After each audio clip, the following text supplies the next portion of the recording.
In a sleek, glass-walled boardroom filled with some of the most powerful people in the company, a man walks in wearing a simple gray suit, his presence commanding yet quietly defiant.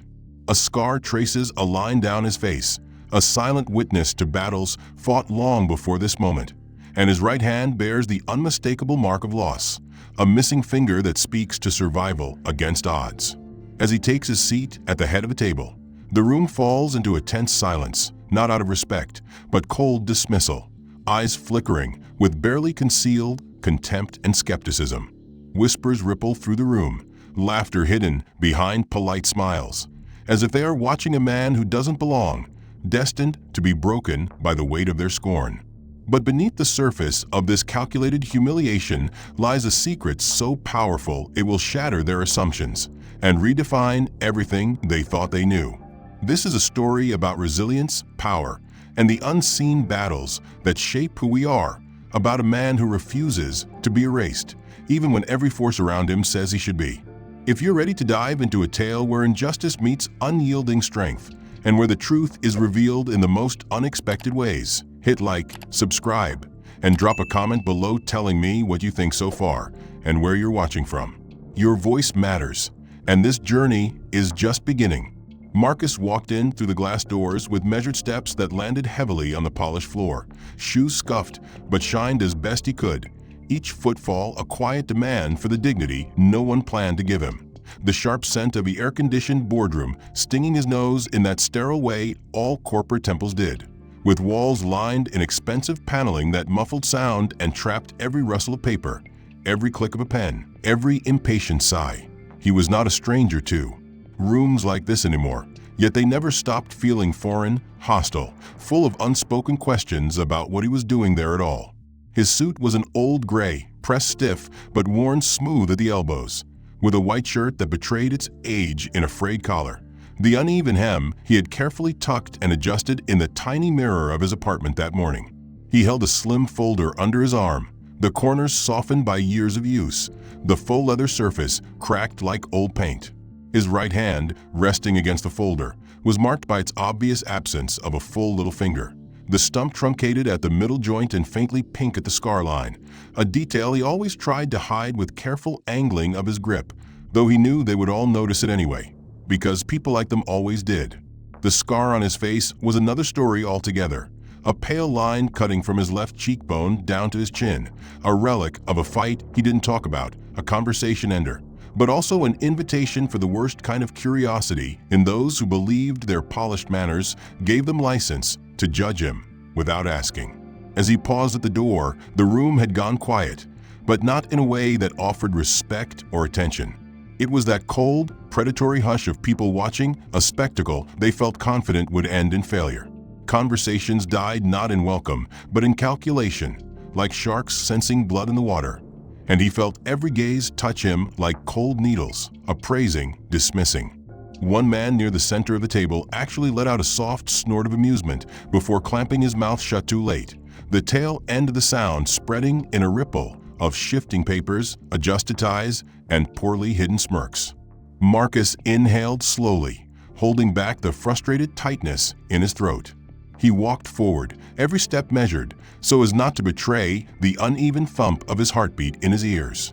The massive mahogany table stretched before him like an altar, shining under the recessed lights, lined with people whose lives had never been forced to acknowledge his.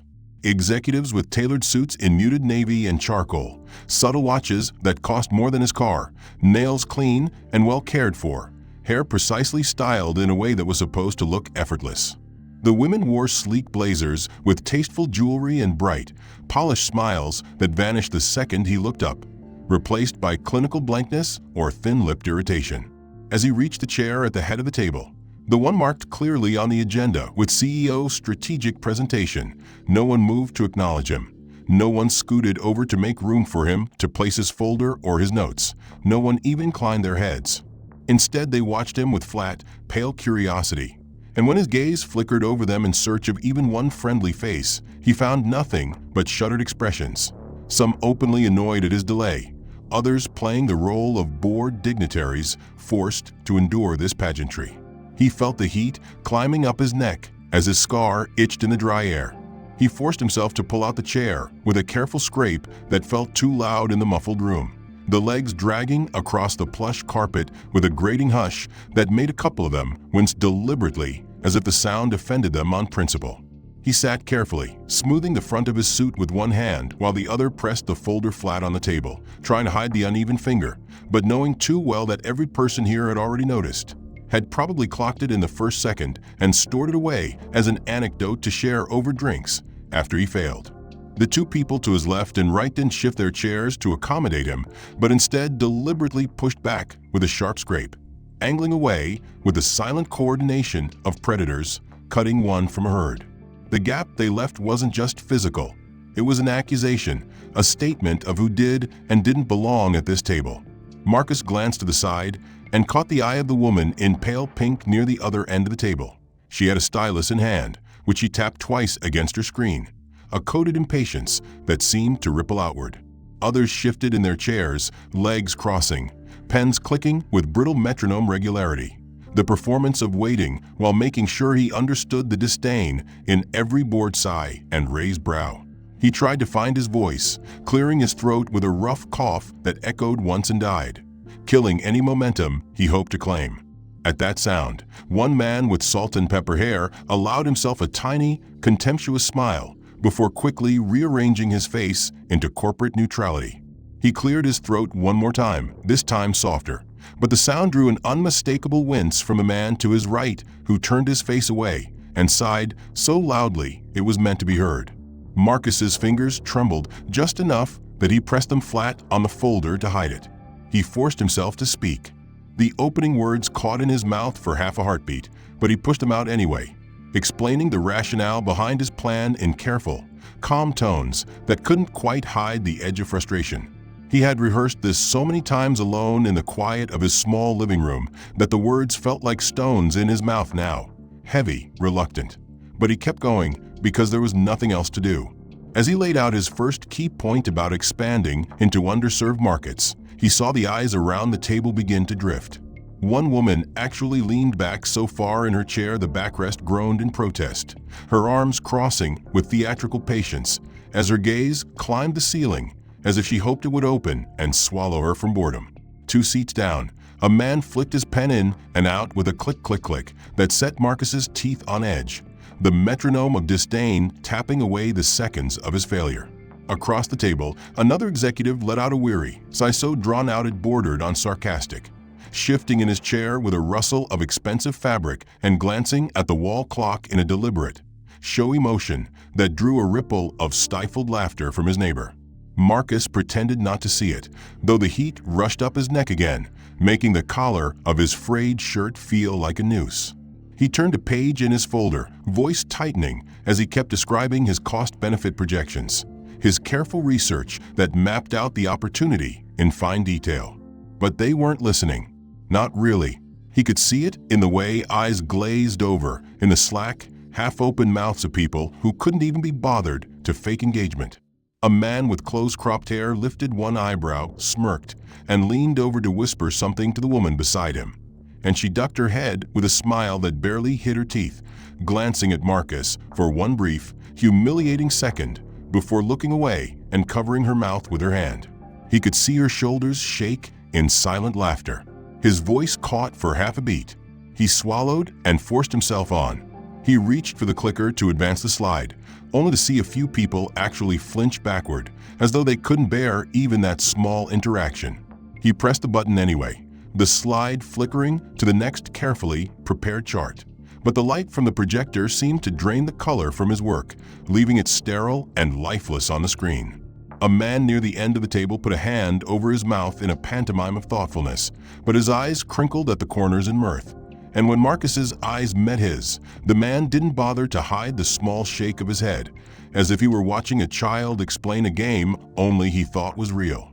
Marcus kept talking, but now his voice felt smaller in his throat, the words turning dry and rote as if even he didn't believe them anymore.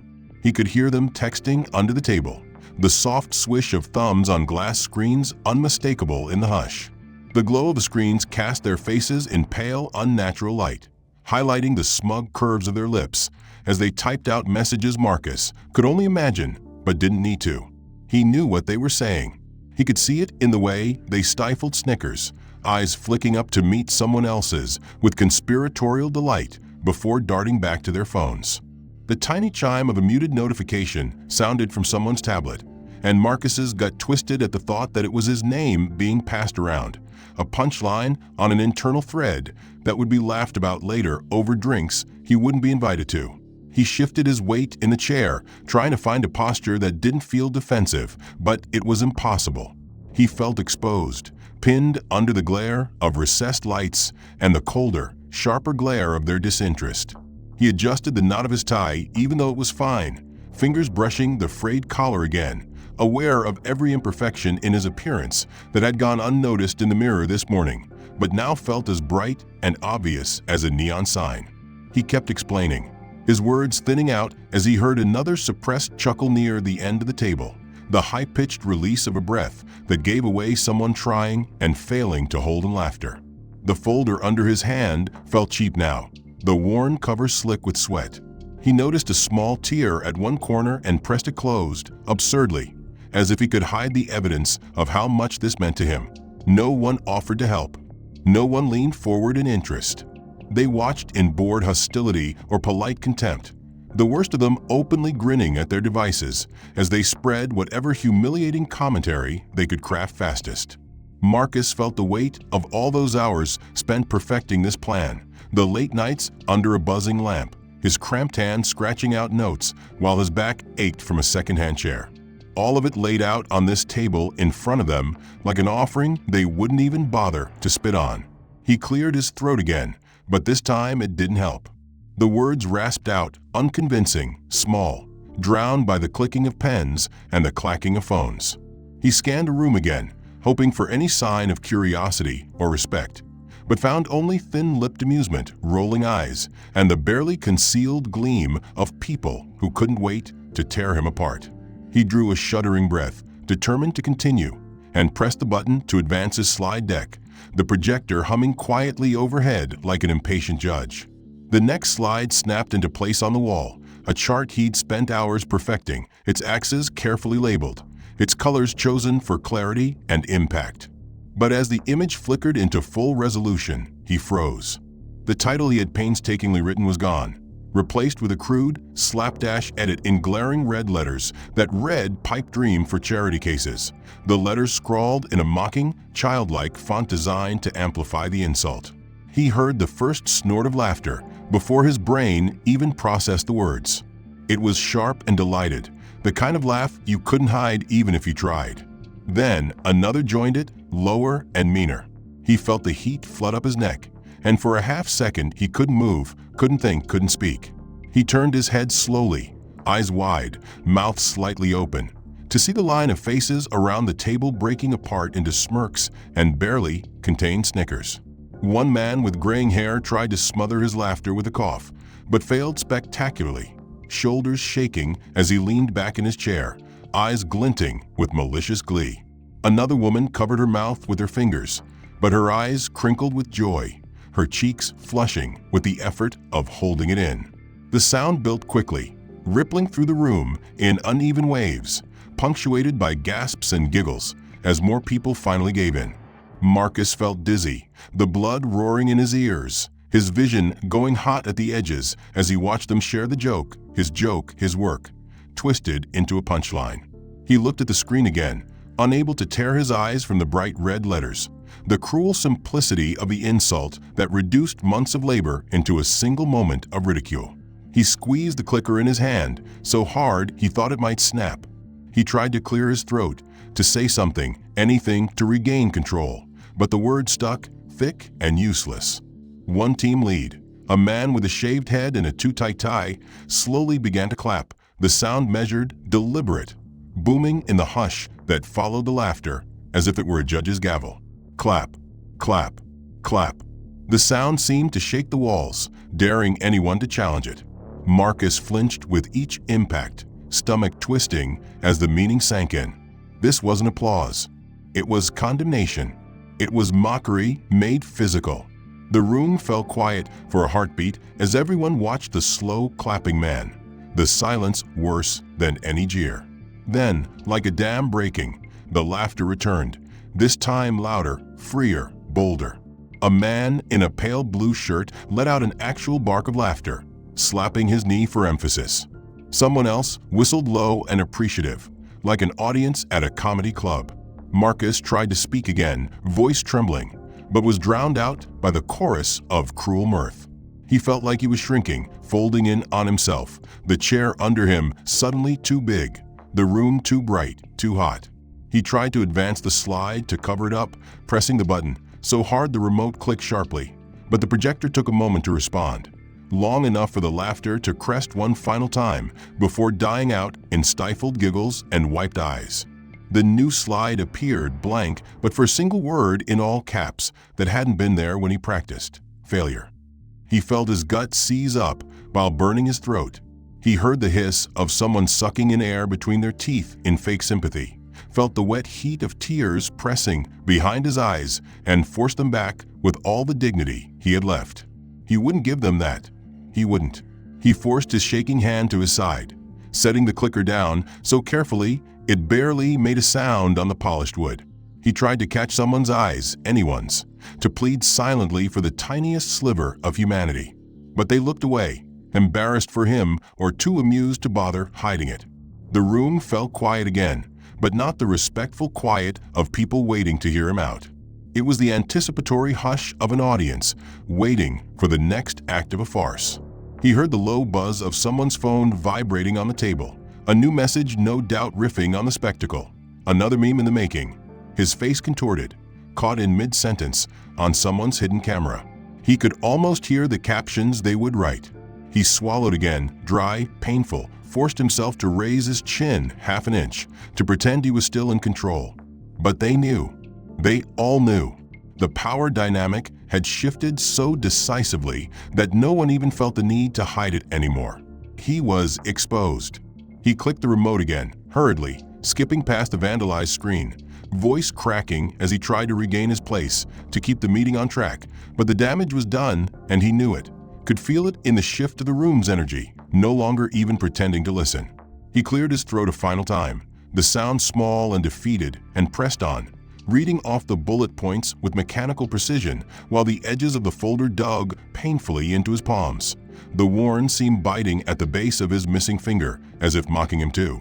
Around the table, the executives shifted in their chairs, not toward him, but away, the slow, synchronized turn of bodies that felt rehearsed, like a pack maneuvering to ignore the uninvited. He watched one man lean toward the woman next to him, the whisper loud enough for Marcus to catch only sibilant hisses and snatches of words, some about waste of time and should have stayed in the mailroom, before devolving into hushed laughter, their shoulders brushing in conspiratorial ease. Marcus's mouth went dry as he tried to speak louder, to command the room the way he was supposed to, but the words felt brittle in his throat, cracking with the weight of their dismissal. On his other side, a trio huddled over a tablet, the blue glow lighting up their faces with ghostly detachment, scrolling quickly, thumbs flying, sharing some silent joke that had them shaking with restrained giggles. Faces turned away from him so completely that he might as well have been invisible. He saw one of them glance at him for a second, just enough to verify he was still floundering, before turning back with a smirk he didn't even bother to hide. Marcus's voice faltered, breath hitching embarrassingly, but he swallowed it down and kept going, doggedly dragging them through his next point as if reading it would force them to hear him. It didn't. Another man, half hidden behind a thick leather portfolio, didn't bother to lower his voice at all as he started talking about golf tee times with the woman next to him, their heads bent together over his phone as she scrolled through pictures, both of them laughing softly in a private world that had no space for Marcus. His chest tightened, the realization hitting like a dull blow. He had lost them entirely, not just their respect but their attention, their acknowledgement of his role, his position, his authority.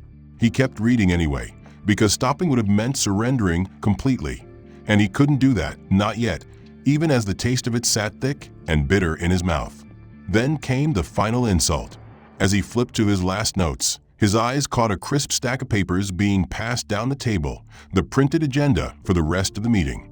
He reached for his copy, trying to steady his hand as he took it. But even before he looked down, he felt a cold wave of dread creeping over him. The paper was a betrayal in black and white. Where his name had been neatly typed as the lead speaker for the session, someone had slashed it out with an angry black marker, the ink bleeding through the thin page like a wound. Next to it, scrawled in hasty, dismissive handwriting, was another name, one of the senior managers who hadn't even prepared anything.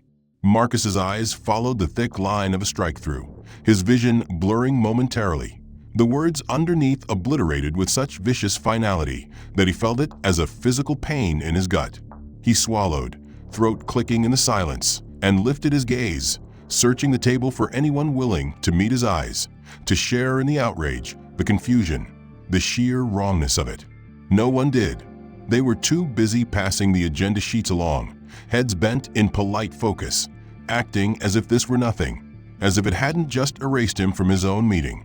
He watched as the new speaker, a man with slicked back hair and an easy smirk, took the floor without even glancing at Marcus, shuffling his own notes with casual entitlement, clearly unprepared but knowing it didn't matter. The others turned toward him immediately, the shift in body language stark and gutting, chairs scraping as they pivoted to face the real presentation, nodding, murmuring polite encouragement that had been so absent for Marcus only seconds before. Marcus sat frozen, his folder sagging in his lap, the edge of the paper still pressing that line across his palm. The same easy privilege that let them dismiss him without even having to acknowledge what they had done. His name crossed out so violently it felt like a mark carved into his skin, a message meant to be permanent. The taste of bile in his throat, so strong it made him swallow hard over and over while he kept his face carefully blank, watching them lean forward, nod, murmur polite encouragement at the new speaker who barely even glanced at his notes. The same faces that had turned away from. Marcus, as if he were a child interrupting adult conversation, now alight with polite, engaged interest, their posture open, their eyes alert, their small smiles of social belonging shared freely among themselves. The way they had huddled over phones to share his shame now replaced by subtle glances of agreement. The circle closed once more with him outside of it, an exile in the room meant to be his. His seat at the head of the table transformed from a position of authority into a stage for public rejection, the scar on his cheek tingling as if someone had slapped it, the stump of his finger pressing hard into the folders, cracked seam in a hopeless, shaking grip, forcing himself to breathe in and out without showing the tremble in his chest. He stayed there until the meeting ended, until the polite applause rose for someone else's weak conclusions, until the scraping of chairs and the clack of heels on tiles sounded around him without acknowledging him, eyes sliding over him like he was part of the furniture, a relic no one needed. And when he finally stood, he felt the weakness in his knees, forced himself not to stagger, forced his back straight even as the bile clawed up his throat, forced his face blank as he nodded to no one, clutching his battered folder to his side like a shield as he walked out without a single voice stopping him, not even to offer perfunctory sympathy, the door closing behind him with a soft snick that felt like a cell door. He went back to his office, too small, too bare, no photos on the wall because he hadn't dared decorate, the window looking out at a brick wall, the desk piled high with careful notes and dog-eared reports, all the work he'd done to get here now seeming pathetic, a child's playhouse made of cardboard and tape in the path of a storm. His hands shaking so badly he had to set the folder down before it fell, pressing his palms into the scratched surface of the desk until they went numb. He didn't cry. He wouldn't give them that. He just sat there, fighting to slow his breathing, to quiet the hammering in his chest, staring at the screen of his monitor as the meeting summary email pinged into his inbox, the subject line boasting the new speaker's name and ignoring his entirely, like he had never been there. That night he barely slept, turning the words over in his head, every laugh, every averted eye, the way they had physically shifted away from him, the scarred, ugly mark on his cheek like a neon sign that said outsider, the missing finger pressed to his chest like a wound that would never heal, wondering what the hell he was even trying to prove, knowing tomorrow would be worse. And it was. The next morning, before he'd even made it to his office, the message alert started popping on his phone. the buzz in his pocket unrelenting, a drumbeat of doom. When he finally unlocked it, he saw the forwarded email, his stomach sinking as he scrolled through it. The photo of him frozen mid-sentence in the conference room, eyes wide and mouth open, horribly unflattering. Someone had taken it with their phone while he was stammering. And then they had photoshopped a clown nose onto his face, a giant red nose and oversized cartoon lips. CEO of the circus, stamped across the bottom in bold Comic Sans, surrounded by dozens of crying laugh emojis. The text at the top read strategic vision, and it had been CC'd to half the company. The mail chain filled with snarky one-liners and joke suggestions. The comment thread an unfiltered barrage of cruelty. People who wouldn't meet his eyes in the hallway joining in with gleeful cruelty now that it was safe, now that it was popular to mock him. He felt the cold sweat break out on his back as he scrolled through it, thumb hesitating over the reply all button before dropping his phone onto the desk with a clatter. Fingers digging into his hair as he squeezed his eyes shut against the hot burn of shame, pressing his palms over his ears as if he could block out the phantom laughter that seemed to follow him everywhere. The knowledge that this would never go away, that even deleting the email wouldn't stop the whispers, the smirks, the private jokes exchanged over drinks at his expense. He spent the rest of the day barely able to look anyone in the eye, the silence that met him in the hallways somehow worse than laughter. Because it was loaded, heavy, everyone pretending they hadn't seen it while their eyes flickered with the memory of the image, people turning their backs just a second too late, the hush that fell when he walked by like a curtain dropped on a stage. And then, the final humiliation before the week was even over, the project room. The one place he'd hoped to salvage, the one place where his plan had been laid out in painstaking detail on the whiteboard, charts and bullet points and action items he'd agonized over for weeks. All of it transformed overnight. He walked in early, trying to get a head start, but stopped dead in the doorway when he saw it. The red marker scrawled across the board in giant letters, delusional fantasy, not worth it. The careful lines and color-coded sections obliterated under loops and arrows that mocked every single point. Childish doodles of clown faces added for effect. The entire board turned into a public monument to his failure, left there for everyone to see all day, no one even bothering to clean it. The smell of dry erase marker still hanging in the air like blood on the floor of a slaughterhouse. Proof that this was no accident, but something planned. Marcus stared at the blinking cursor on his laptop screen in the dim light of his small, sparse office. The silence around him more oppressive than any noise could have been. The hum of the air conditioner above a hollow reminder of how alone he felt despite being surrounded by colleagues, whose names and faces filled the company directory, but who had now collectively turned their backs on him in the most insidious way possible. The strategic meeting calendar, once a tool of his influence and authority, had become a glaring symbol of his erasure. His name wiped clean, replaced by blanks and other names, as if he had never contributed, never mattered, never existed in that role at all. His fingers hovered helplessly over the keyboard, wanting to scream, to ask why, to demand answers. But all that came out was a dry cough and a tightening in his chest that made it hard to breathe. He recalled the countless emails he had painstakingly drafted and sent in the hopes of rallying support, aligning stakeholders, pushing his vision forward.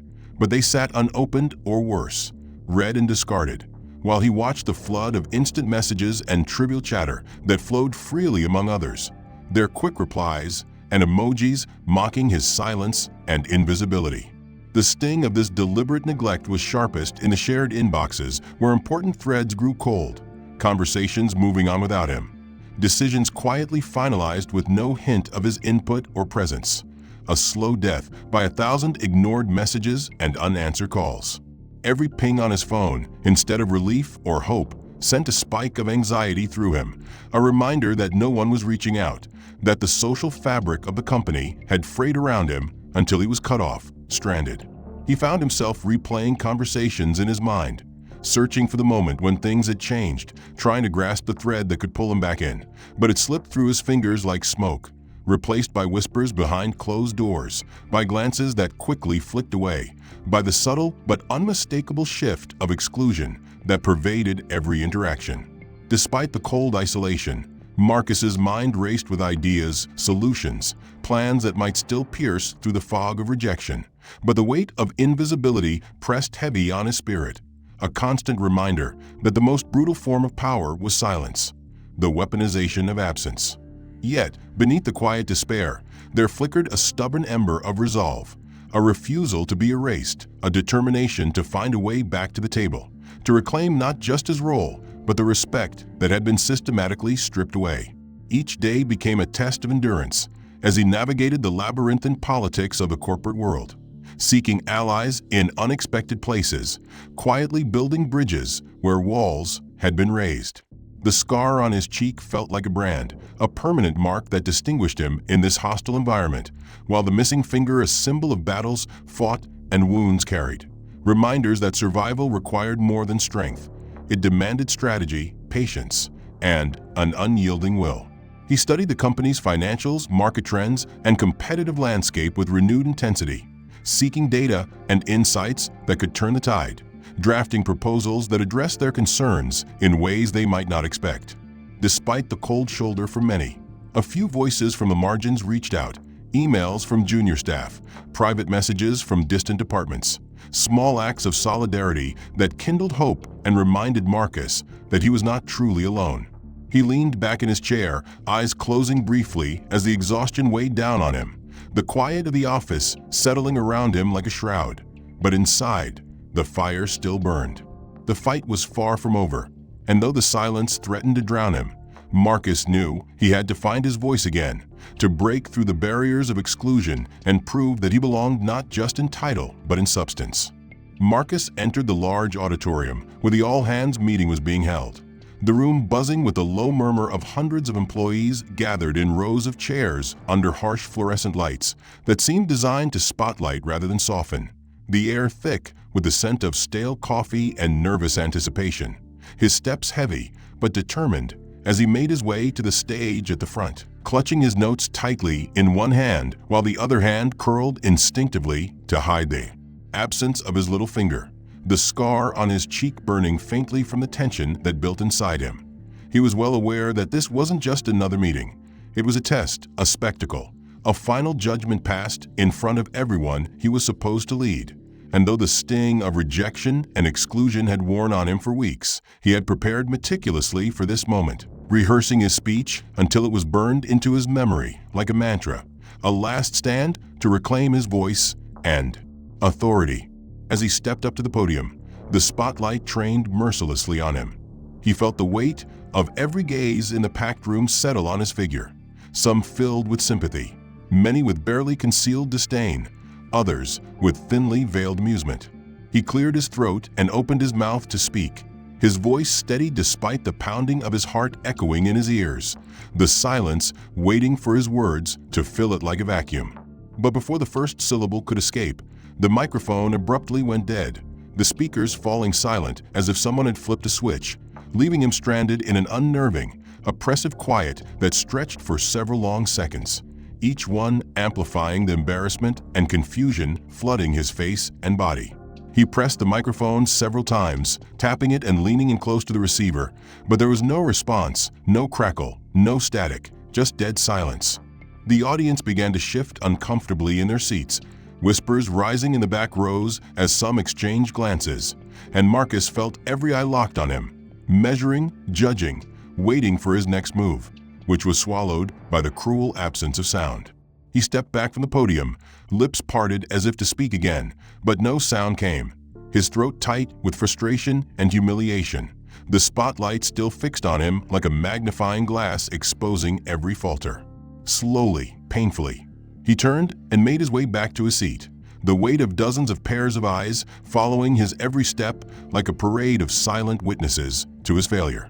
As he walked, a couple of employees sitting nearby exchanged a nudge, their faces breaking into snickers muffled behind half-covered hands, their eyes bright and sparkling with the delight of shared mischief, as if they had just pulled off a prank so perfectly executed that the victim was completely unaware of the depths of their humiliation. Others near them smiled knowingly, some trying unsuccessfully to stifle their laughter, while a few glanced at Marcus with a flicker of guilt that was quickly masked by the general atmosphere of ridicule. Marcus lowered his gaze, the flickering lights reflecting off the pale scar on his cheek like a spotlight on his shame. his step slow and measured despite the burning urge to flee, to disappear, to never be seen again. He sank back into his chair, gripping the arms tightly to steady himself, as the room settled into an awkward silence, punctuated only by the shuffling of papers and the soft clearing of throats. Around him, conversations resumed but in hushed tones, the earlier joviality replaced by an uneasy truce that barely concealed the undercurrent of judgment still flowing beneath the surface. The presenter who followed Marcus stepped up confidently, his voice carrying easily across the room as if nothing had happened, and the crowd responded with renewed attention and applause. The contrast between their reception and the silence Marcus endured carving an invisible gulf that separated him from the rest. Marcus kept his head down, focusing on the notes in front of him, willing his breath to even out, his hands to stop shaking, the humiliation sinking deep into his bones as he struggled to summon the fragments of pride that remained. He was painfully aware that this moment would be dissected in hushed conversations, recounted with added exaggeration, and remembered as the final act of his fall from grace, a turning point that would be cited to justify every slight and snub that had come before. Yet, beneath the weight of it all, a small, stubborn flame of determination flickered in Marcus's chest, refusing to be extinguished by the coldness of the room or the cruelty of those who had orchestrated his public undoing. He knew the road ahead would be fraught with challenges, but for now, as he sat surrounded by the quiet murmurs and the lingering looks of pity and scorn, Marcus understood that he had reached a nadir from which he would either rise or be consumed. Marcus stood frozen for a moment, the sudden clatter of papers cascading across the polished surface of the conference table, shattering the heavy atmosphere like a gunshot in a silent room, the sound stark and final, forcing every head to whip toward the unexpected noise. The binder had slipped from his grasp as he tried to gather his scattered notes, the weight of the moment already pressing down on him so heavily that even this small mishap felt monumental. But as the pages fanned out and fluttered under the harsh fluorescent lighting, something caught the eye of everyone present. A thick, cream-colored certificate with a bold embossed seal bearing the company's emblem, the crisp signature of the chairman, and the unmistakable words "largest shareholder," printed in stately script. The paper gleamed with undeniable authority, a physical manifestation of power and legitimacy that no amount of whispered contempt or strategic exclusion could erase or deny. The room held its breath. The man who had been poised to lean forward and mock Marcus's stumble froze mid-sneer, his mouth snapping shut like a trap as his eyes locked onto the document that suddenly shifted the balance of power in the room. A murmur rippled through the assembled executives, a soft undercurrent of disbelief threading through the initial shock, but no one dared break the silence. The certificate was real, authentic, and publicly verifiable, proof that Marcus was not only the CEO in title, but also the controlling shareholder, the true master of the company's fate.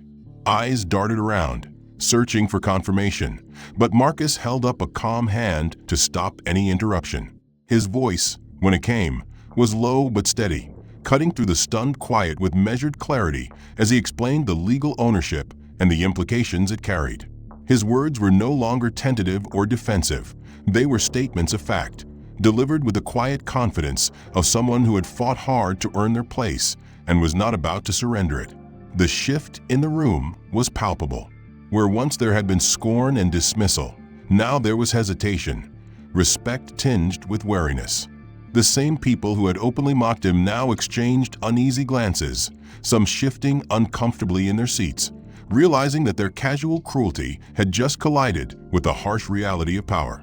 The chairman, a stern figure known for his meticulous control and unyielding demeanor, cleared his throat and gave a slow nod, signaling a tacit acknowledgement of Marcus's position that couldn't be ignored.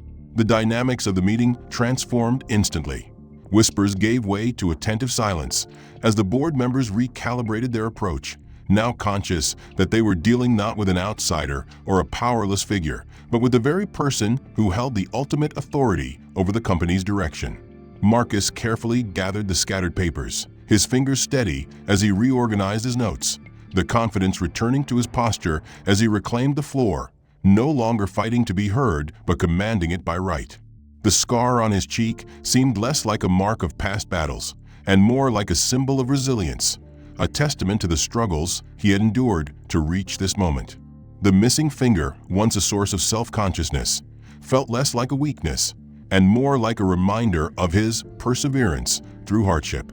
The room's energy had shifted, the cold sneers replaced by cautious respect, the laughter silenced by the undeniable truth laid bare on the table. Marcus pressed on with his presentation, now backed by the weight of authority and legitimacy, his voice clear and resolute, his vision no longer dismissed, but considered with the seriousness it deserved.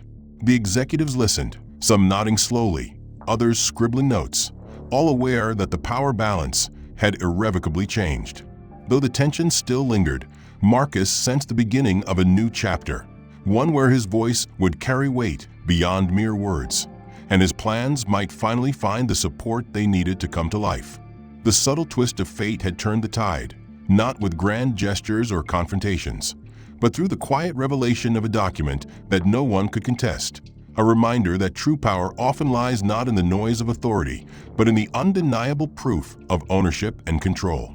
Marcus sat at his desk long after the office had emptied, the harsh overhead lights casting cold reflections on the polished wood surface as the late-night silence wrapped around him like a shroud. The revelation of his true ownership had sent ripples through the company earlier that day, shifting the cold disdain of the boardroom into a tentative silence filled with wary glances and unspoken calculations. Yet the real battle was only beginning, as Marcus knew that power was not granted by papers alone, but by the actions that followed. His eyes scanned the latest financial reports and internal memos, searching for weaknesses in the opposition's defenses, details he could leverage to assert his control and enforce the changes he had fought so hard to bring about.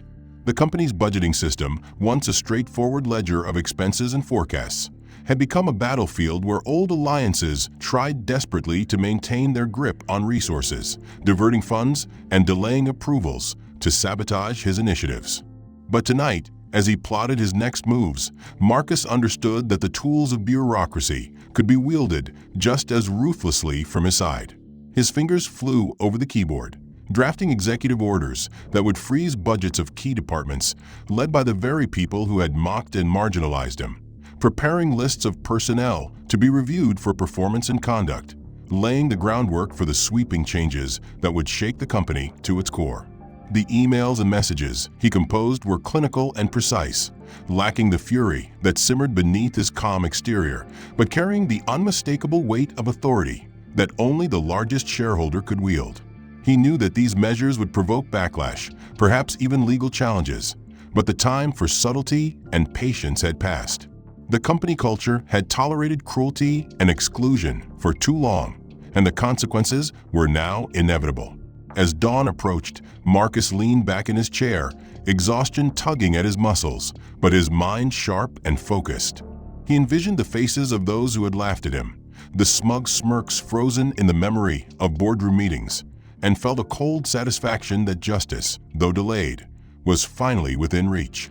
The first wave of executive orders would be sent out at the start of business hours, accompanied by notices from Human Resources and Legal Counsel, ensuring that the cuts were not only decisive but legally airtight.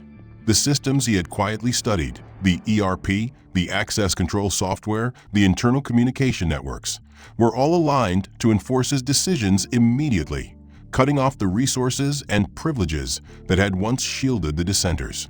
When the sun rose, it would illuminate a transformed company, one where power was no longer an abstract concept, but a force made manifest in contracts, budgets, and security protocols.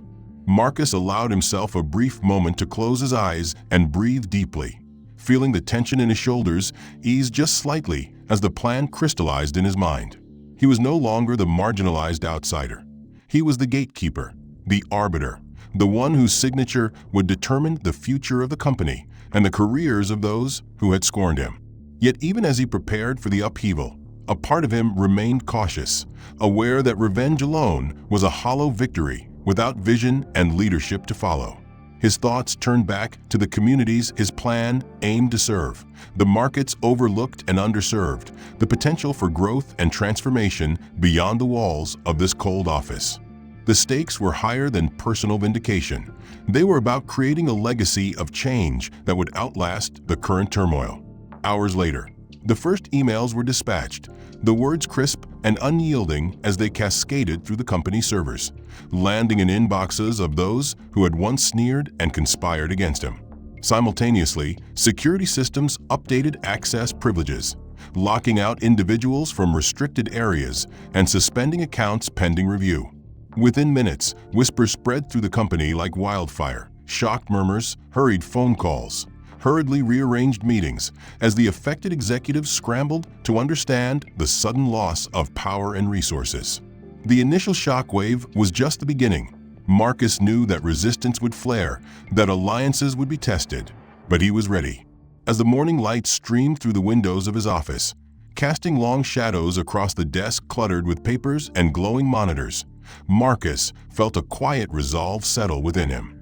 This was not merely about retribution. It was about reclaiming the company's direction and restoring a culture of respect and fairness. The scar on his cheek felt less like a burden now, and more like a badge of survival, a reminder of how far he had come and how much farther he was willing to go. He glanced at the empty chair across from him, once occupied by those who had doubted and derided him, and smiled faintly. The game had changed, and Marcus was no longer the player being moved. He was the one holding the board. Marcus stood in the vast, now almost empty, executive floor, the hum of distant conversations fading into silence, as security personnel quietly escorted out the last of the dismissed executives. The space felt different, charged, heavy with the echoes of what had transpired over the past tense hours, the shifting tides of power finally settling into a new order that no one could ignore. The sunlight streamed through the floor-to-ceiling windows, casting long shadows that stretched across the polished marble floor and reflecting off the glass walls of adjacent offices, illuminating dust particles that danced silently in the beams, reminding Marcus of the fragility and the impermanence of all things. His scarred face, usually stoic and unreadable, softened slightly as he breathed deeply, feeling the weight of victory tempered by the gravity of responsibility that came with it. He had fought against not just individuals, but a culture steeped in bias, exclusion, and cruelty. And now the reckoning was here. The people who had once sneered at him, dismissed his vision, and actively worked to undermine his authority were gone, replaced by a tense quiet and wary eyes that now looked at him not with mockery, but with measured respect or cautious uncertainty. Walking slowly toward the large window overlooking the cityscape, Marcus allowed himself a moment of reflection. The sprawling urban grid stretched before him, a patchwork of light and shadow, promise and neglect, much like the communities his bold plan sought to uplift. He thought about the months of hardship, the whispered insults, the exclusion, the public humiliations, and how they had forged in him a resolve as hard and unyielding as the steel and glass that surrounded him now. He thought about the late nights poring over spreadsheets and proposals, the quiet support from unexpected allies, and the solitary moments when doubt had crept in but never stayed. The scar on his cheek, once a source of embarrassment, now felt like a symbol of survival, a reminder that wounds, though painful, could heal and strengthen. The missing finger, once hidden and a source of vulnerability, was now embraced as part of his identity, a mark of resilience and endurance. Marcus knew that the battles ahead would be no less challenging. Change on this scale would never come without resistance, setbacks, and sacrifices. But he also knew that this moment was a turning point, a declaration that fairness, respect, and justice could prevail even in the coldest, most calculated corporate arenas. He glanced back at the empty chair where the former chief executives had sat, their absence a silent testament to the price of prejudice and arrogance. This was more than a personal victory. It was a message to everyone who believed that power could be wielded without accountability, that voices could be silenced without consequence. Marcus felt a quiet determination settle deep within him, not just to lead but to transform, to build a company culture that celebrated diversity and inclusion rather than punishing it, to invest not only in markets, but in people, to make opportunity accessible to those who had been sidelined for too long. He straightened his posture, squared his shoulders, and faced the city skyline with a clarity and purpose that radiated from his very core. This was the legacy he intended to leave, not as a man who fought alone, but as a leader who challenged the status quo and emerged stronger, who turned humiliation into power and exclusion into unity. As the afternoon light softened into the warm glow of early evening, Marcus turned away from the window and walked toward his office, the quiet footsteps echoing through the halls of a company forever changed. The scars and the missing finger remained, visible and unhidden, no longer symbols of weakness, but emblems of a journey marked by perseverance and ultimate triumph. And in that quiet moment, Marcus understood that true justice was not about revenge. It was about rewriting the story, reclaiming dignity, and opening doors for those who would come after him. The end. If you enjoyed this story, please make sure to like and subscribe to support more content like this. I'd love to hear your thoughts. What did you think of the plot? Were there any moments that surprised or moved you? Also, let me know where you're watching from in the comments below. Your feedback really helps shape future stories and keeps the conversation going. Thanks for being part of the journey.